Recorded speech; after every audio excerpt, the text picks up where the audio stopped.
Hello, I want to tell something about the GSAK Wrapper that's coming out soon.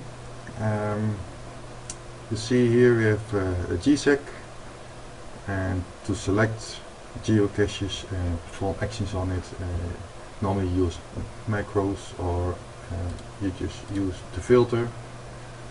And this is the default filter without the use of a macro. That means you can, for instance, use the difficulty only once, not depending on the type of geocache, etc. So this is where a GSAK Wrapper comes in. It's a separate application. It will be integrated within a macro, but not yet. Normally you will get an empty screen. I already have a flow, but this is the GSAK Wrapper.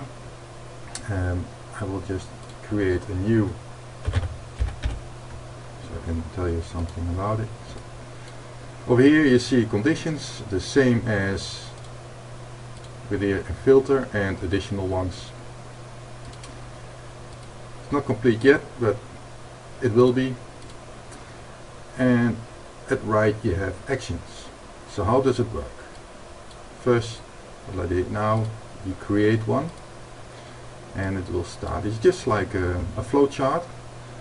So for instance, let's say we want to have geocaches at a certain area that's not archived, with a traditional certain kind of difficulty, and earth caches.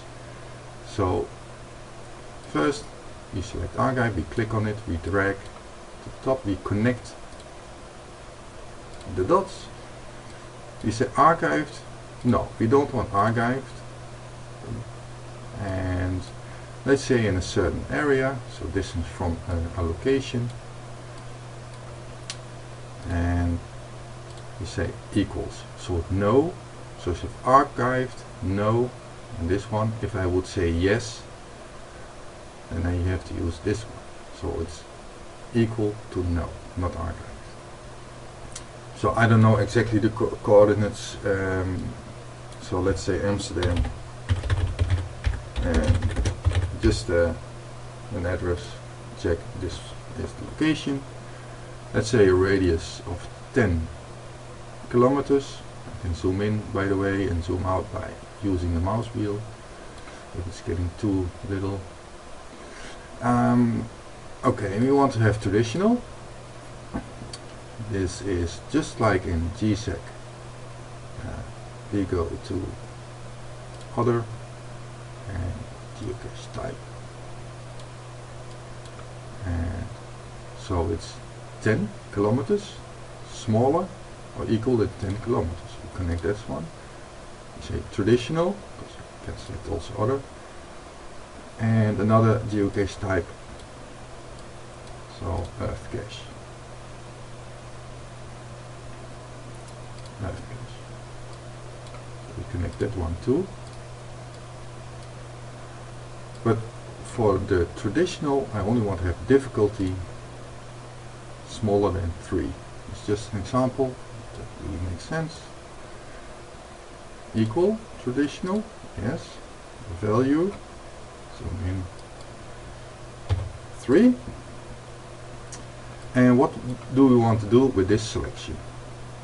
Well, over here we have actions. Next with once. Let's say we set the user flag.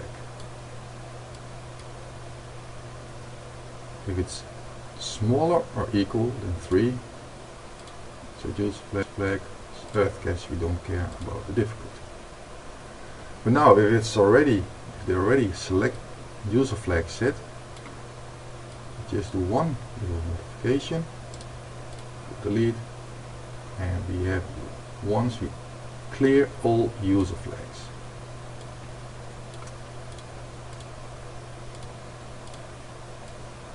So this is it. We start, we clear all the user flags. If it's not archived and the distance of this location is smaller than 10 kilometers, and or the geocache type is traditional, difficulty smaller than 3, or it's an earth cache, we set the user flag.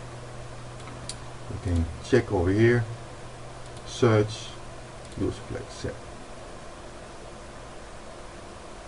There are already user flag set. You can clear the user flag. Clear all user flags. You can do it here. The tool will do it too. So now search user flag set. So 0. So now we run this. We select the database. Use test. It's the same as this one. And we run.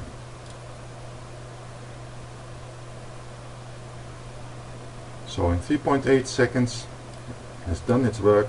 So now you see in the end there are 254 geocaches. Flags are set. Let's see if that's true. User flag set. No, 254. That's how easy it is. And you can also do other stuff, like over here. Say, well, if it's archived, copy it to the database, another database. And that's this one. Copy to database. So to see if that's working, go to database, test copy. It's empty. Test. And let's run this one. Let's test again. All archived.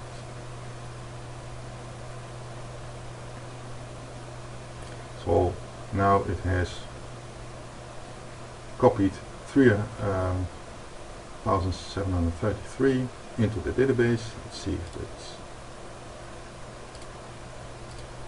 that's true. Oh yes.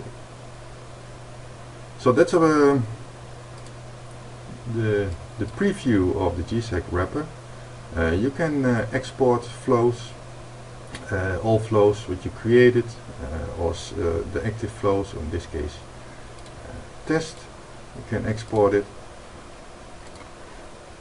and well, there will be more filters to come and more actions and execute once. This is basically what it's going to be.